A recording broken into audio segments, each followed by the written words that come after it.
Introducción. La historia del esicasmo se revela, ante la mirada atenta, como una de las travesías espirituales más profundas y cautivadoras del cristianismo oriental. Emprender el camino hacia sus orígenes, desentrañar su paulatino desarrollo, asomarse a sus sagrados misterios y explorar sus posibles, y a menudo sorprendentes, puntos de encuentro con la mística cristiana occidental y la rica tradición contemplativa católica, es embarcarse en una odisea del espíritu. Un viaje apasionante, sin duda, colmado de matices sutiles, revelaciones inesperadas y enseñanzas que trascienden el tiempo. Hoy extendemos una invitación a recorrer juntos, a lo largo de lo que serían casi 8 horas de inmersión profunda y absorbente, esta venerable tradición de oración contemplativa. Una herencia que ha nutrido la sed espiritual de incontables generaciones de buscadores y que, lejos de ser una reliquia del pasado, palpita con vigor hasta nuestros días, ofreciendo un faro en la complejidad del mundo moderno. En esta extensa exploración, desgranaremos meticulosamente los orígenes históricos del esicasmo, rastreando sus venerables raíces bíblicas y patrísticas, aquellas semillas sembradas en la aurora del cristianismo. Seremos testigos de su florecimiento en el seno del monacato oriental, un crisol de fervor y disciplina. Analizaremos la cuidadosa formulación doctrinal y práctica de su método, un camino hacia la quietud interior. Recordaremos a sus grandes figuras, hombres y mujeres, cuyas vidas fueron testimonio de esta búsqueda trascendente. Seguiremos su expansión geográfica y espiritual y nos detendremos en las cruciales polémicas que marcaron su devenir en la Edad Media, debates que forjaron su identidad. Indagaremos cómo estos ecos ancestrales resuenan, a veces de forma explícita, otras de manera más velada, en la mística cristiana de Occidente y en la tradición contemplativa católica. Además, abordaremos con detenimiento las afinidades y las diferencias, a menudo iluminadoras, con otras formas de oración contemplativa, y reflexionaremos sobre su perenne relevancia en el contexto actual, tan necesitado de silencio y profundidad. Prepárense, pues, para adentrarse en uno de los capítulos más hondos, y para muchos aún desconocido, de la vasta historia espiritual de la humanidad. Un viaje que promete no solo conocimiento, sino también una invitación a la introspección y al asombro. Sección 1. ¿Qué es el esicasmo? Una definición inicial y sus resonancias. Para comenzar este viaje con paso firme, resulta imprescindible definir, con la mayor claridad posible, qué entendemos por esicasmo. El término esicasmo encuentra su etimología en la palabra griega esikia. Esta palabra, rica en connotaciones, se traduce comúnmente como quietud, silencio interior, tranquilidad o paz del alma. Es, en esencia, una tradición espiritual de profundo arraigo, surgida y cultivada principalmente en el seno del cristianismo oriental, con una presencia especialmente significativa en la Iglesia ortodoxa. Su foco primordial se dirige hacia la oración continua, la contemplación serena y la búsqueda incesante de la unión directa e íntima con Dios, una unión que se persigue a través del cultivo esmerado del silencio interior. El esicasmo, por tanto, se manifiesta fundamentalmente como una práctica de oración interiorizada, a menudo repetitiva en su forma externa, pero dinámica en su efecto interno. Su propósito es la purificación del corazón y de la mente de todo aquello que los agita y los distrae, para así alcanzar la anhelada paz interior y la comunión transformadora con lo divino. Los practicantes de esta senda espiritual, conocidos como esicastas, ponen un énfasis particular en la importancia del recogimiento interior, la sobriedad espiritual, una especie de ayuno de las distracciones y pasiones desordenadas, y la atención vigilante, una constante alerta del espíritu.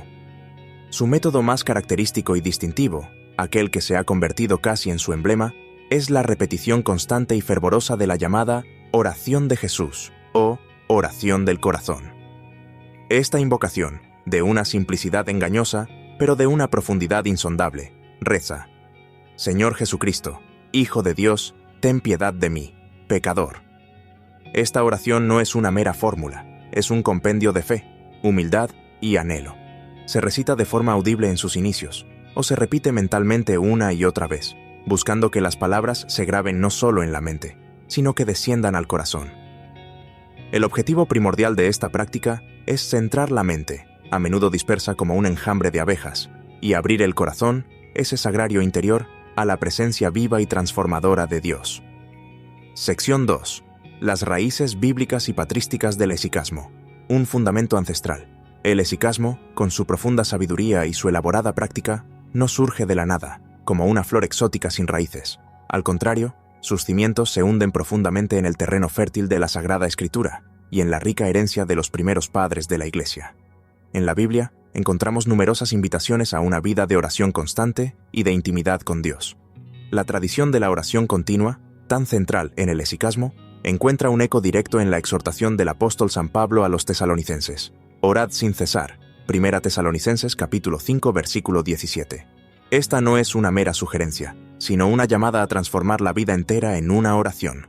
En los Evangelios observamos cómo Jesús mismo se retira frecuentemente a lugares solitarios, a la montaña o al desierto, para orar en silencio, lejos del bullicio de las multitudes. Estos momentos de recogimiento íntimo con el Padre marcan un modelo primordial de la búsqueda de la quietud interior que tanto valorarán los hesicastas, los padres del desierto, aquellas figuras ascéticas y carismáticas que poblaron los desiertos de Egipto, Palestina y Siria a partir del siglo IV, también ejercieron una influencia decisiva y formativa en el desarrollo temprano de la espiritualidad hesicasta. Estos hombres y mujeres, buscando una vivencia radical del Evangelio, abrazaron una vida de soledad rigurosa, oración incesante y ascesis heroica, sentando así las bases prácticas y espirituales para lo que más tarde se conocería como hesicasmo. En sus escritos, compilados en obras como las Apotegmas de los Padres del Desierto o los Dichos de los Padres del Desierto, encontramos innumerables referencias a la importancia crucial del silencio interior, la hesiquia, la vigilancia constante sobre los propios pensamientos y movimientos del corazón, nepsis, y la oración incesante, a menudo vinculada a la repetición de versículos bíblicos o jaculatorias. Ellos fueron los pioneros en explorar los paisajes interiores del alma en su búsqueda de Dios. Sección 3. El contexto del monacato oriental. Crisol de la hesiquia. Para comprender en toda su profundidad el surgimiento y la naturaleza del hesicasmo, es absolutamente esencial situarlo en el contexto vibrante y específico del monacato oriental. Desde sus mismos orígenes, que podemos rastrear hasta el siglo III de nuestra era, el monacato se erigió como un refugio, un espacio sagrado para aquellos hombres y mujeres que sentían un llamado imperioso a una vida más radicalmente evangélica, una entrega total a la búsqueda de Dios lejos de las preocupaciones y compromisos del mundo. Fue en Egipto donde esta llama prendió con especial fuerza, con figuras fundacionales y gigantes espirituales como San Antonio Abad, considerado el padre del eremitismo, y San Pacomio, el gran organizador del monacato cenobítico o comunitario.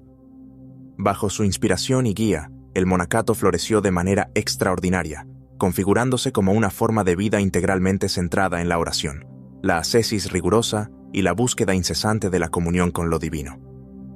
En este ambiente de fervor espiritual y dedicación absoluta, la oración se convierte, de manera natural y progresiva, en el eje central, en el corazón palpitante de la existencia monástica.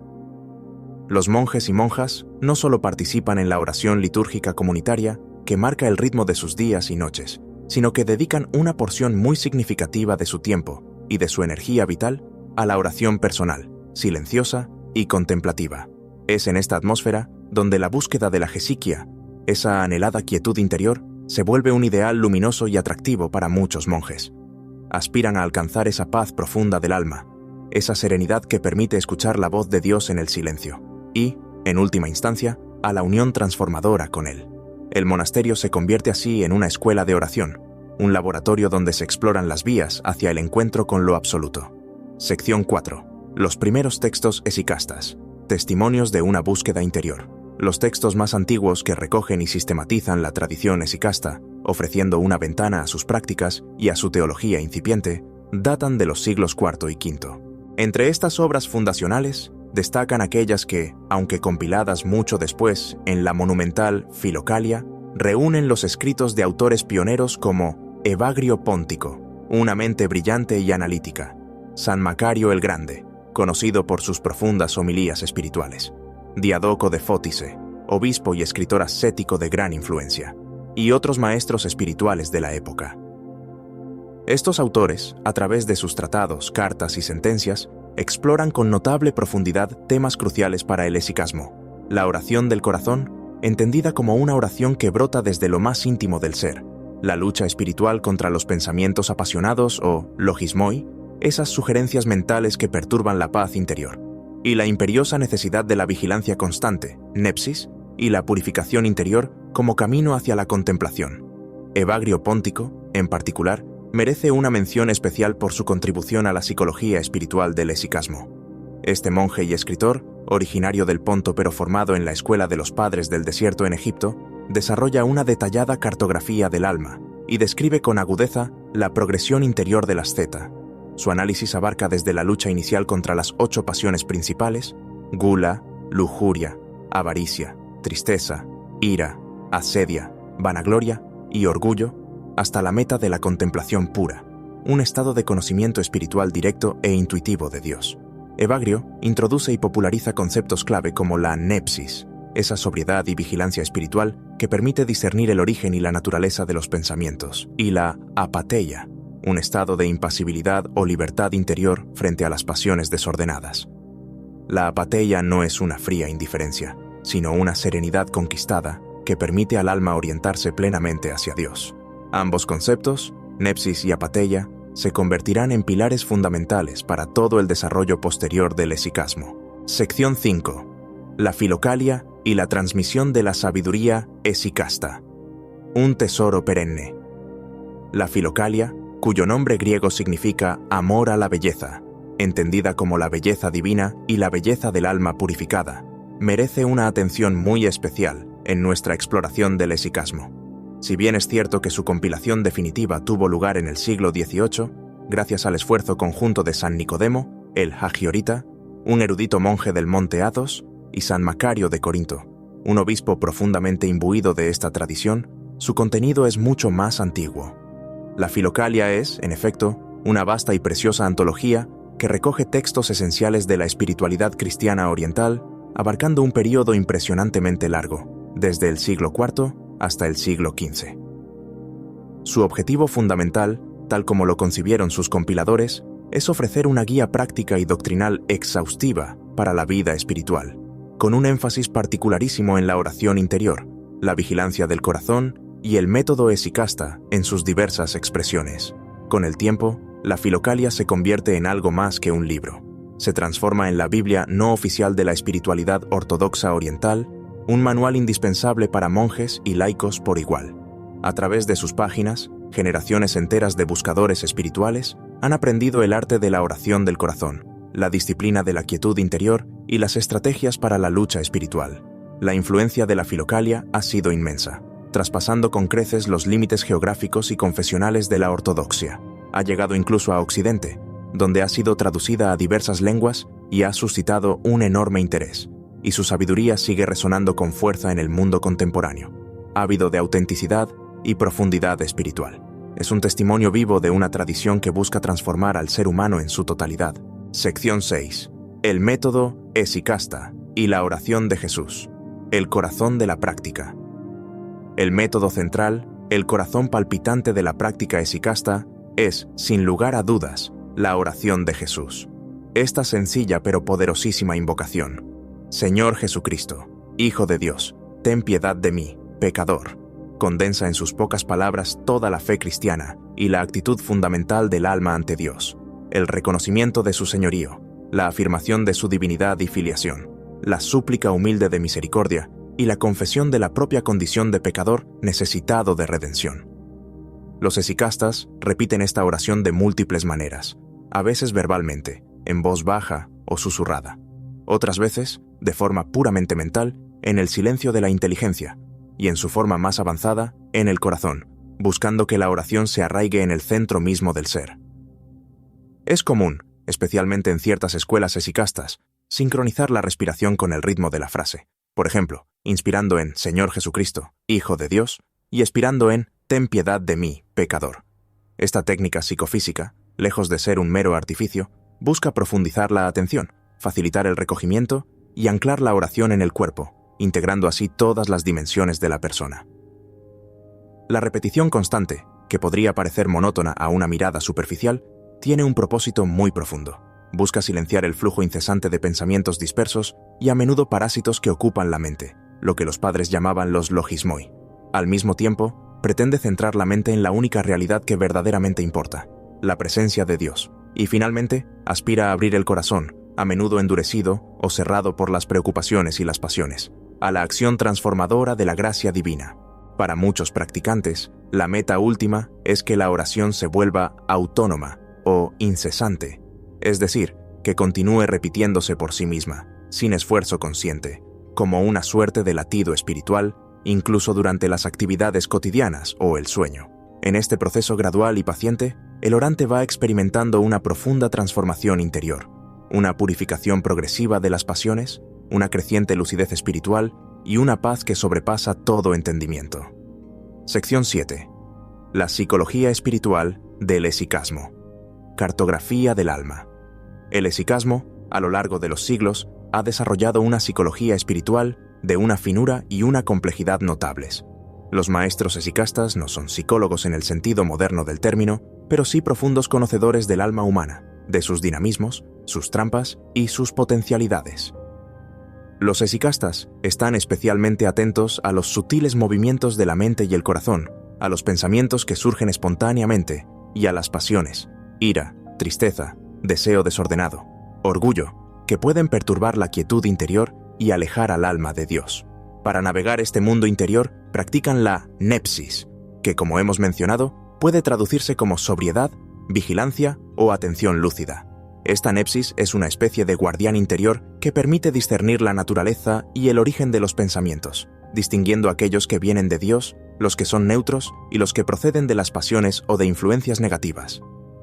La clave no es tanto suprimir los pensamientos, tarea casi imposible, sino no identificarse con ellos, no dejarse arrastrar por su corriente.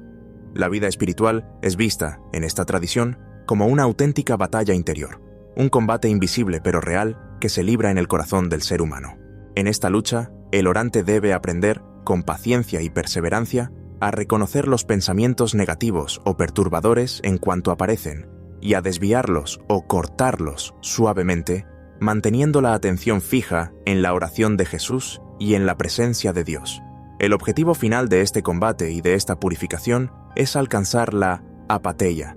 Como ya se ha señalado, la apatheia no es una insensibilidad apática, sino un estado de libertad interior, una serenidad profunda y estable frente a las pasiones que ya no dominan al alma. Es una liberación que permite una apertura total y confiada a la acción de la gracia divina, haciendo del corazón un lugar donde Dios puede morar y manifestar su presencia. Sección 8. La experiencia de la luz divina, el misterio del Tabor. Uno de los aspectos más misteriosos, profundos y, sin duda, fascinantes del esicasmo es la experiencia de la luz increada, también conocida como la luz del Tabor.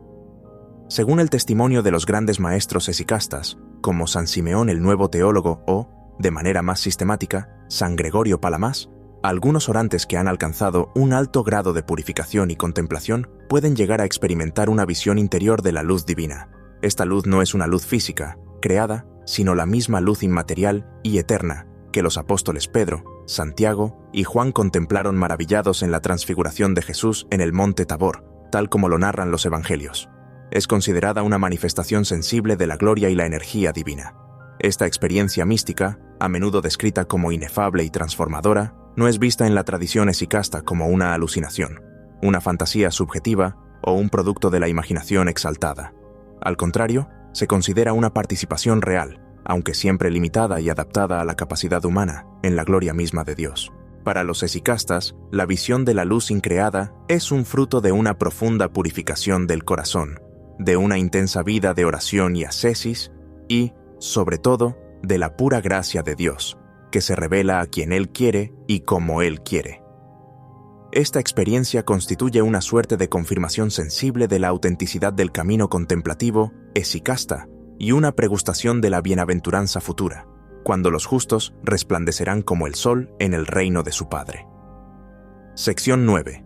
San Gregorio Palamas y la defensa teológica del esicasmo. La figura de San Gregorio Palamas, que vivió entre 1296 y 1359, se erige como absolutamente clave en la historia y, sobre todo, en la justificación teológica del esicasmo. Monje del monte Athos, donde se sumergió profundamente en la práctica y la teoría esicasta, y más tarde arzobispo de Tesalónica, Palamas se convirtió en el principal defensor de la legitimidad y la ortodoxia del método esicasta, frente a las agudas críticas de algunos teólogos de su tiempo. Entre estos críticos destacaba Barlaam, de Calabria, un monje y filósofo de origen griego, pero formado en Italia, quien, influido por el racionalismo escolástico occidental, acusaba a los esicastas de prácticas supersticiosas, de caer en el mesalianismo, una antigua herejía que sobrevaloraba las experiencias sensibles en la oración, o incluso de panteísmo, por su afirmación de la posibilidad de ver la luz divina. Frente a estos ataques, Palamás elaboró una teología profunda y matizada de la gracia y de la relación entre Dios y el ser humano. Su contribución más original y distintiva es la distinción entre la esencia, ousia, de Dios y las energías, energeiai, divinas. Según Palamás, aunque la esencia de Dios es absolutamente trascendente, incognoscible e inaccesible para cualquier criatura, los seres humanos pueden, por la gracia, participar realmente en las energías divinas increadas. Estas energías son las operaciones y manifestaciones de Dios en el mundo, a través de las cuales Él se comunica y se da a conocer. La luz del Tabor, en esta perspectiva, sería una manifestación visible de estas energías divinas, accesible a los santos y a aquellos que, mediante la purificación y la oración, se abren a la acción de Dios. La controversia palamita fue intensa y prolongada, pero finalmente, el Concilio de Constantinopla de 1351 confirmó solemnemente las tesis de San Gregorio Palamás, declarándolas conformes a la fe ortodoxa. Esta decisión conciliar fue crucial, pues consolidó el esicasmo no solo como una práctica ascética legítima, sino como una vía teológicamente fundamentada de santidad y de conocimiento de Dios dentro de la Iglesia ortodoxa. Sección 10. El Monte Athos. Corazón palpitante del esicasmo. El Monte Athos, esa península sagrada en el norte de Grecia, habitada casi exclusivamente por monjes desde el siglo X, se convirtió, y sigue siendo hasta hoy, en el epicentro geográfico y espiritual del esicasmo, conocido también como la Montaña Sagrada, Agionoros. Este territorio autónomo, con sus 20 monasterios principales y numerosas esquetes y kelias, eremitorios más pequeños, ha sido durante más de un milenio un faro de la espiritualidad ortodoxa. Allí, la vida monástica, en sus diversas formas, desde la cenobítica hasta la eremítica más estricta, gira incansablemente en torno a la oración continua, la ascesis personal y comunitaria, la celebración de los oficios litúrgicos y la práctica de la sobriedad espiritual. Los monjes atonitas, a través de una cadena ininterrumpida de maestros y discípulos, han transmitido, de generación en generación, el arte sutil de la oración del corazón y las profundas enseñanzas de los padres esicastas. El Athos no es simplemente un lugar histórico, es, hasta el día de hoy, un laboratorio vivo de espiritualidad, un espacio donde la búsqueda de la esiquia sigue siendo el ideal supremo. Los peregrinos y visitantes que tienen el privilegio de acceder a este singular enclave a menudo perciben una atmósfera palpable de recogimiento, oración y sacralidad. Muchos han encontrado allí una escuela de contemplación única en el mundo cristiano, un lugar donde la tradición no es un peso muerto, sino una fuente viva que sigue nutriendo a quienes buscan a Dios en el silencio y la quietud. El Monte Athos es, en muchos sentidos, el guardián de la llama esicasta. Sección 11. El esicasmo en el mundo eslavo y su admirable expansión. A partir del siglo XIV, coincidiendo en parte con la consolidación teológica del esicasmo, gracias a San Gregorio Palamás, esta corriente espiritual comenzó a difundirse con notable vigor más allá de las fronteras del mundo griego-bizantino. Encontró un terreno especialmente fértil en los países eslavos, Rusia, Serbia, Bulgaria y Rumanía, donde fue acogido con entusiasmo y adaptado a las particularidades culturales y espirituales de cada nación. En Rusia, la Filocalia fue traducida al eslavo eclesiástico a finales del siglo XVIII por San Paisio Velichkovsky, bajo el título de Dobro Tolubie. Esta traducción tuvo un impacto extraordinario y ejerció una profunda y duradera influencia no solo en el monacato ruso, sino también en la espiritualidad popular, abriendo los tesoros del esicasmo a un público mucho más amplio. Los startsi, plural de starets, que significa anciano o guía espiritual, de la tradición rusa, figuras carismáticas dotadas de discernimiento y sabiduría, como el célebre San Serafín de Sarov o los venerables monjes del monasterio de Óptina, asimilaron profundamente y transmitieron con fidelidad y creatividad la práctica de la oración del corazón y las enseñanzas esicastas. El esicasmo se convirtió así en una poderosa fuente de renovación espiritual para la Iglesia rusa, inspirando no solo a monjes y monjas, sino también a innumerables laicos. Un testimonio elocuente de esta difusión popular es la famosa obra anónima del siglo XIX, Relatos de un peregrino ruso, que narra las experiencias de un hombre sencillo que recorre Rusia aprendiendo y practicando la oración incesante de Jesús, transformando su vida y la de aquellos con quienes se encuentra. Sección 12. La práctica esicasta. Etapas, desafíos y la guía necesaria. La práctica esicasta, aunque centrada en la simplicidad de la oración de Jesús, suele describirse como un camino que implica varias etapas o niveles de profundización. La primera etapa es, comúnmente, la oración oral, la repetición audible de la invocación, lo que ayuda a fijar la atención y a disciplinar la mente. Con el tiempo y la perseverancia, el orante puede pasar a la oración mental, donde las palabras se recitan interiormente, sin movimiento de los labios. Finalmente, se aspira a la oración del corazón, o más precisamente, la oración de la mente en el corazón. En esta etapa, se busca que la mente, simbólicamente, descienda al corazón, unificando así el pensamiento y el sentimiento en la invocación a Jesús. El corazón, en la antropología bíblica y patrística, no es solo el órgano físico, sino el centro espiritual y afectivo de la persona.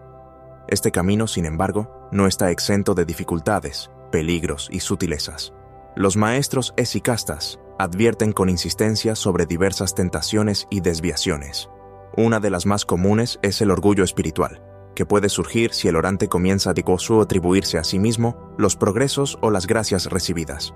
Otra dificultad son las ilusiones místicas, conocidas en la tradición rusa como prelest, que son falsas experiencias espirituales, a menudo espectaculares pero engañosas, que pueden desviar al buscador sincero.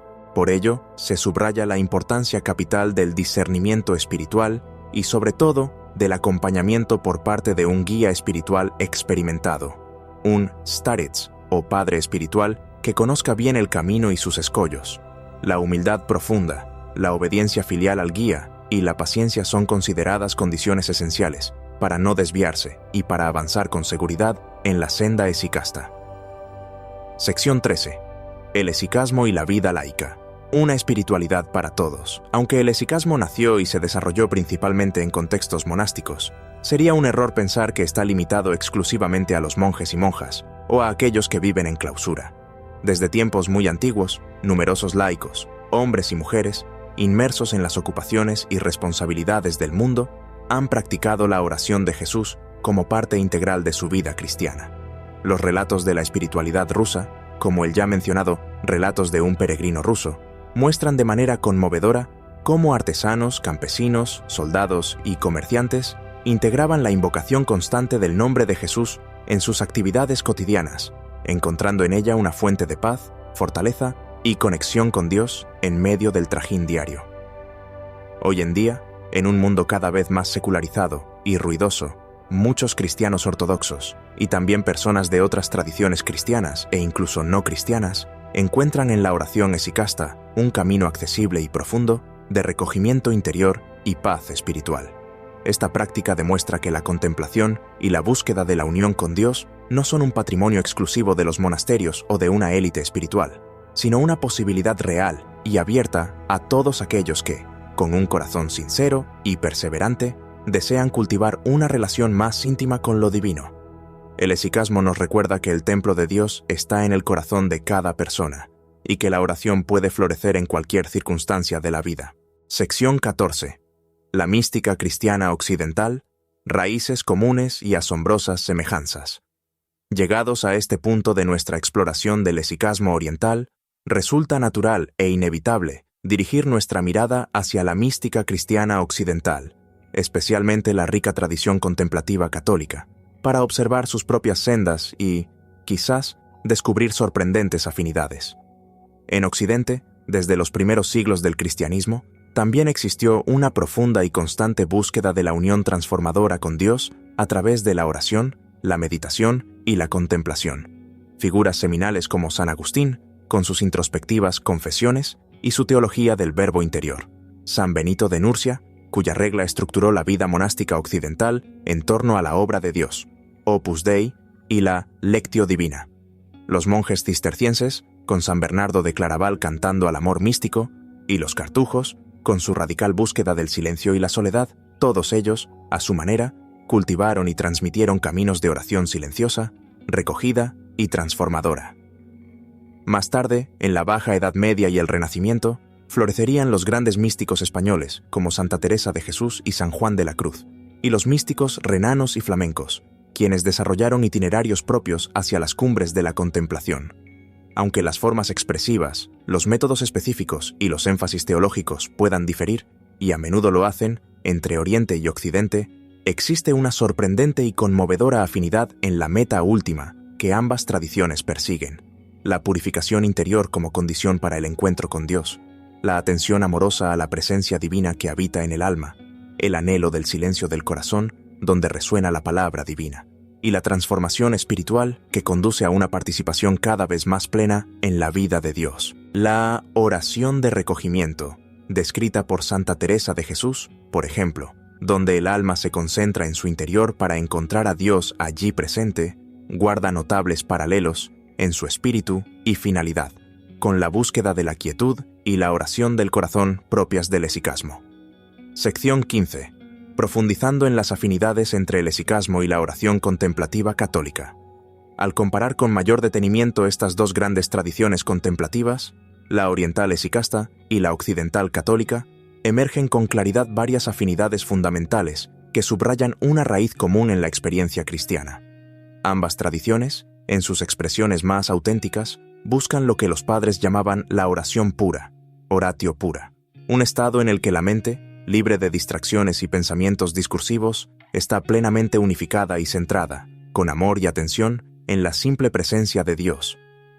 Ambas reconocen de manera unánime la importancia insustituible del silencio, no solo externo, sino sobre todo interior, la necesidad de la soledad, ya sea física o al menos interior, como espacio privilegiado para el encuentro con Dios, la práctica constante de la vigilancia sobre los pensamientos y los movimientos del corazón, y la virtud fundamental de la humildad, sin la cual toda práctica espiritual se vuelve estéril o incluso peligrosa.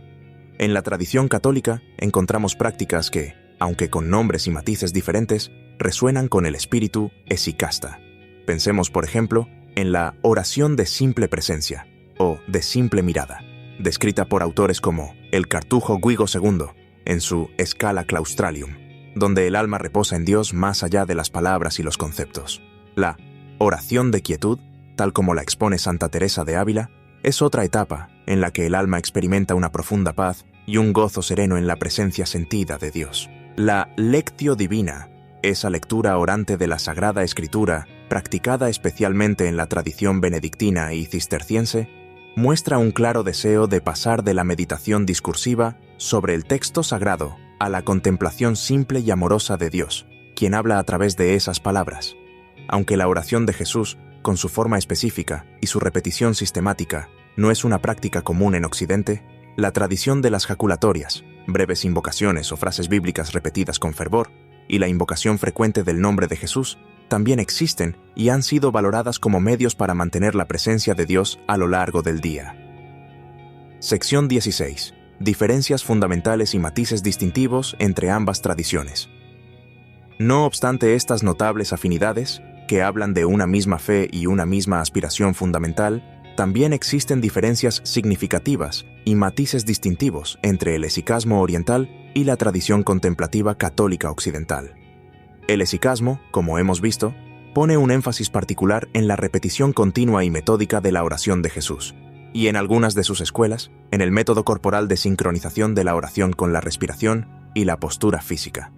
Este uso consciente de técnicas psicofísicas, aunque orientado a un fin espiritual, es algo menos común o menos sistematizado en la corriente principal de la mística occidental, donde a veces se ha mirado con cierta cautela.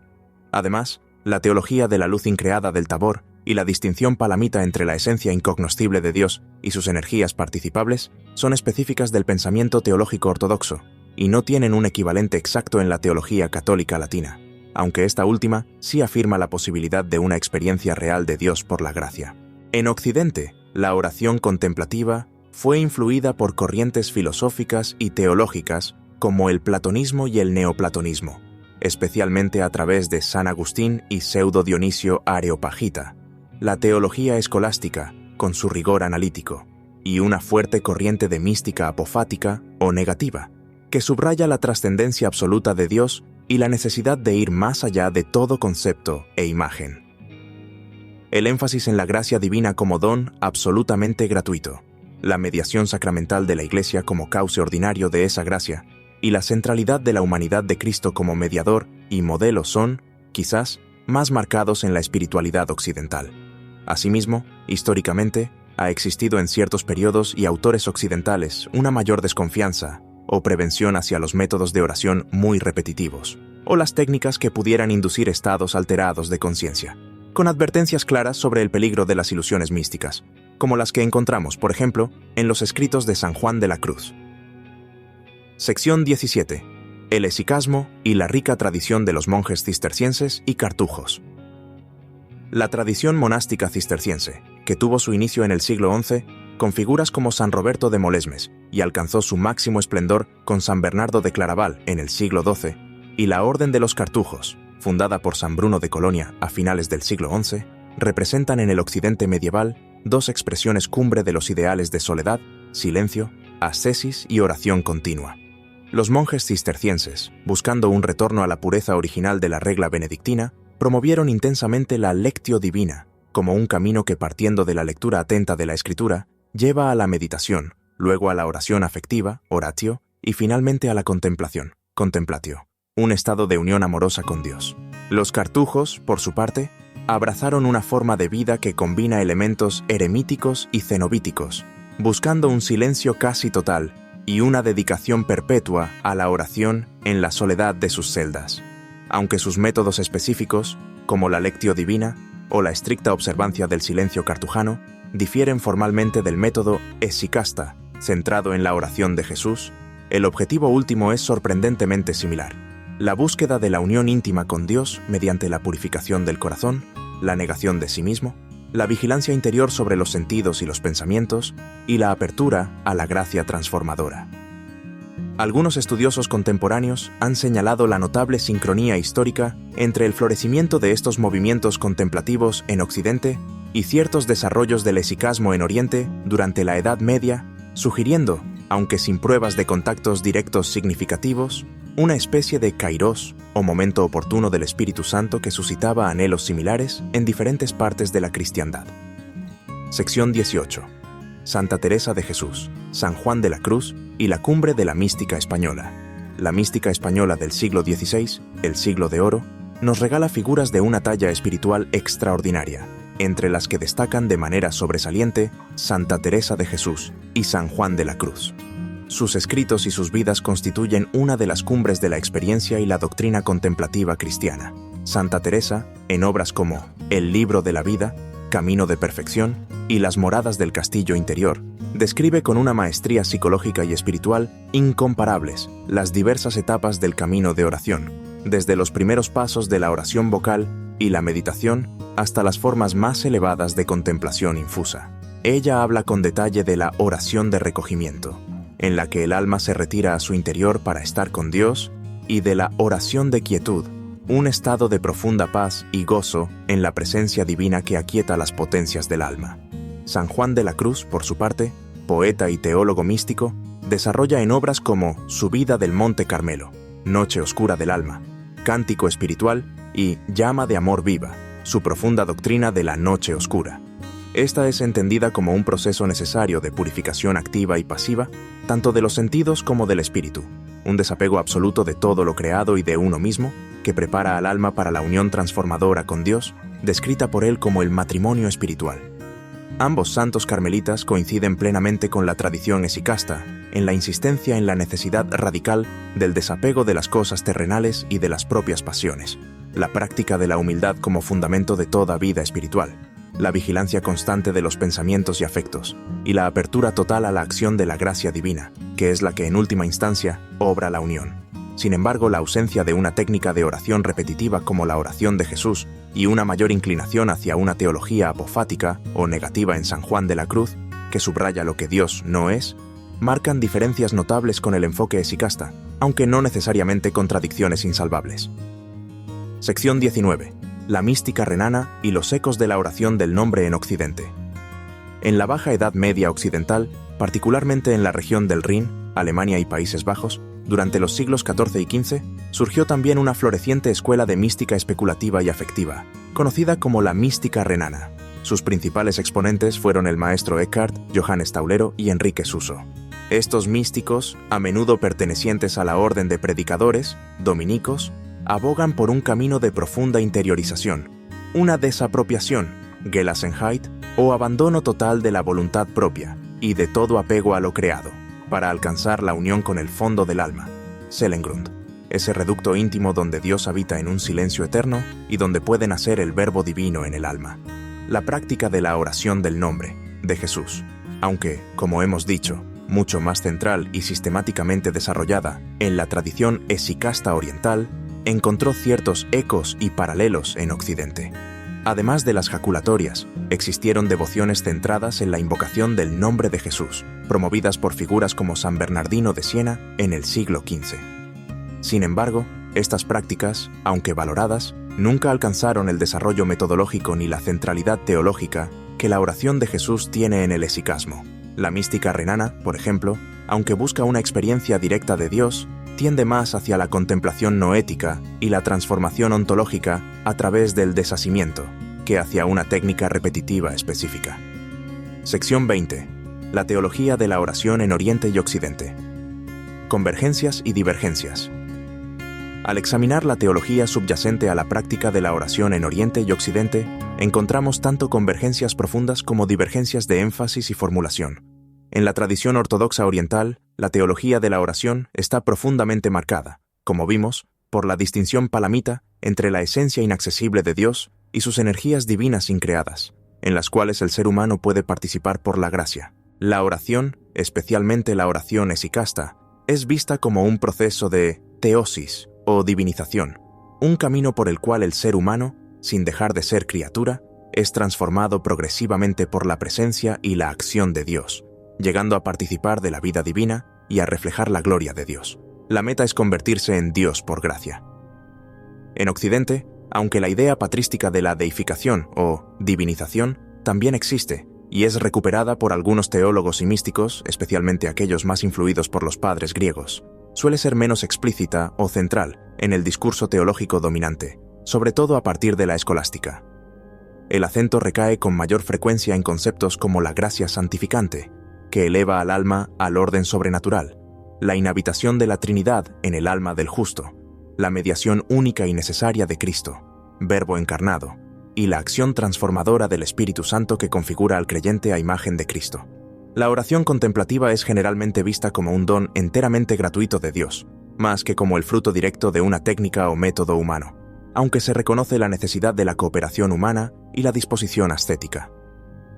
La unión con Dios se describe a menudo en términos de conocimiento amoroso, conformidad de voluntades o matrimonio espiritual.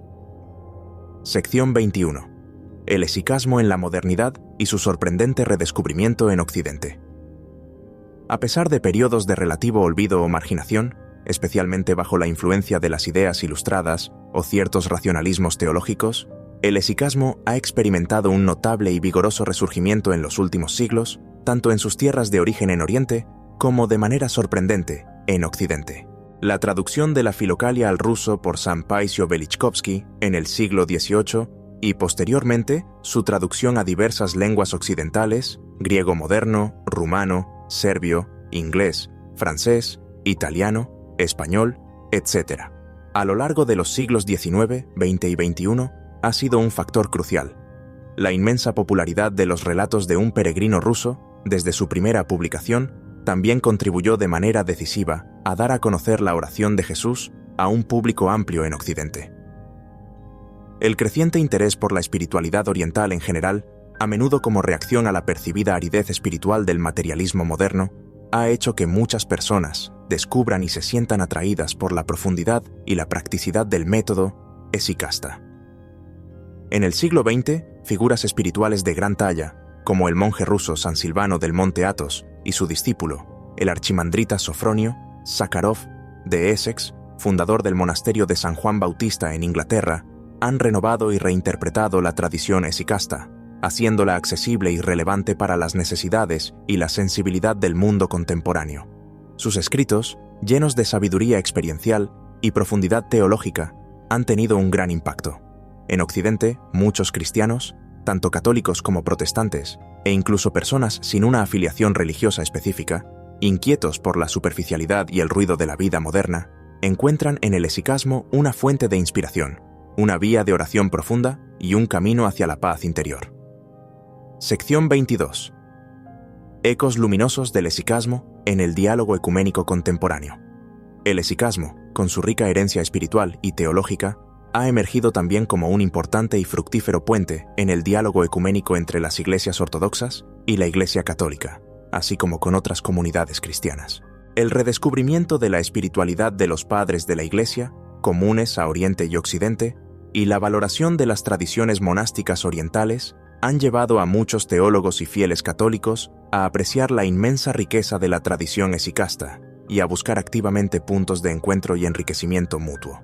Documentos magisteriales importantes, como la Carta Apostólica Orientale Lumen, Luz de Oriente, del Papa San Juan Pablo II, publicada en 1995, subrayan explícitamente la necesidad de que la Iglesia católica respire con sus dos pulmones, el oriental y el occidental, y la importancia de compartir los tesoros espirituales de ambas tradiciones para la plenitud de la vida cristiana.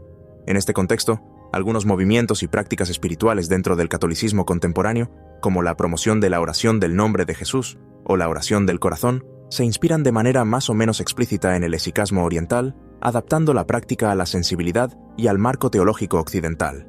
Estos esfuerzos buscan recuperar una dimensión contemplativa que a veces ha quedado oscurecida en la piedad occidental más activista o intelectualista, y fomentar una oración más sencilla, afectiva y centrada en la persona de Cristo.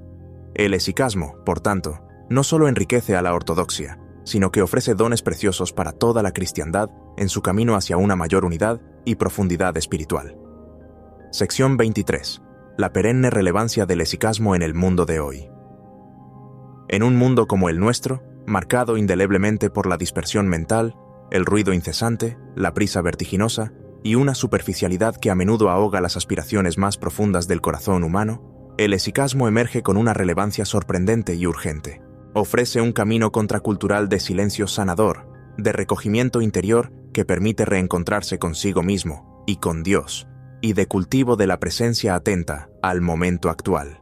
Su énfasis en la oración simple y repetitiva, que puede integrarse fácilmente en la vida cotidiana, la atención al momento presente, tan afín a ciertas sensibilidades contemporáneas, y la apertura confiada a la gracia divina, responden a una profunda necesidad de sentido, de trascendencia y de paz interior que experimentan innumerables personas en la actualidad. Numerosos retiros espirituales, grupos de oración y comunidades cristianas, tanto ortodoxas como católicas y de otras denominaciones, han redescubierto en las últimas décadas el inmenso valor de la oración contemplativa en sus diversas formas, incluyendo la práctica de la oración de Jesús. El hesychasmo, lejos de ser una mera reliquia arqueológica de un pasado lejano y exótico, se muestra como una posibilidad viva, un camino practicable y transformador para el hombre y la mujer de hoy, sedientos de autenticidad y de un encuentro real con lo divino en medio de las complejidades y los desafíos de la existencia moderna. Sección 24. El hesychasmo y la búsqueda universal de Dios, un anhelo compartido.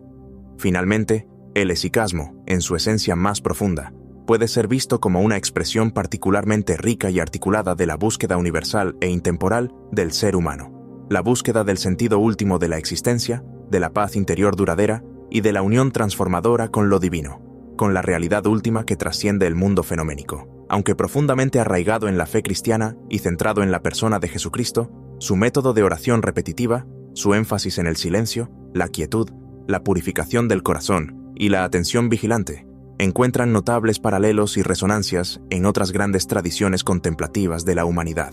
Podemos pensar, por ejemplo, en ciertas prácticas del sufismo islámico, el dhikr o recuerdo de Dios, en diversas formas de meditación budista, como la vipassana o la meditación en la respiración, o en la oración repetitiva de mantras en la tradición hindú. Estas afinidades no implican una identidad superficial ni un sincretismo indiferenciado, pues cada tradición tiene su propio marco teológico y sus fines específicos. Sin embargo, sí sugieren que existe un anhelo fundamental en el corazón humano que busca trascender lo puramente material y conectar con una dimensión más profunda de la realidad. El hesychasmo nos recuerda, con la sabiduría acumulada de siglos de experiencia, que más allá de las palabras, los conceptos teológicos y las diferencias culturales, la experiencia de Dios es, ante todo, un misterio insondable que se acoge con humildad y amor en el silencio sagrado del corazón.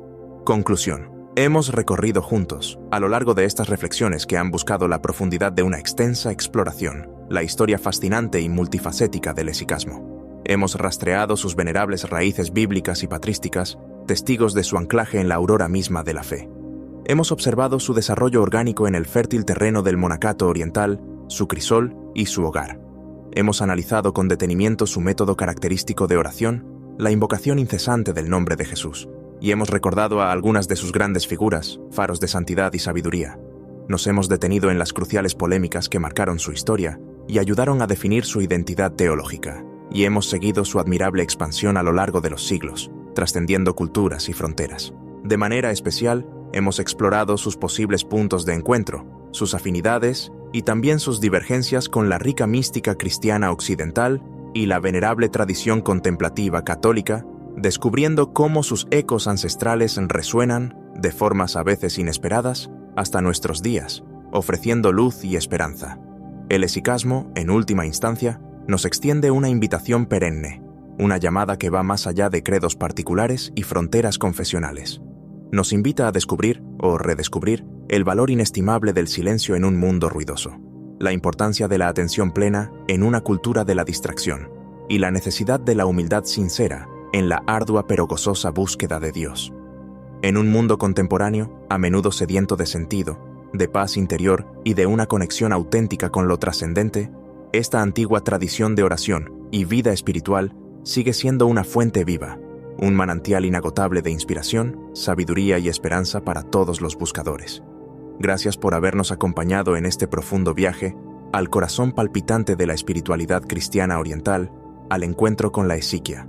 Que la quietud serena, la paz profunda y la luz transformadora que los hesychastas han buscado y encontrado a lo largo de los siglos puedan iluminar también, de alguna manera, nuestro propio camino personal y comunitario hacia la plenitud.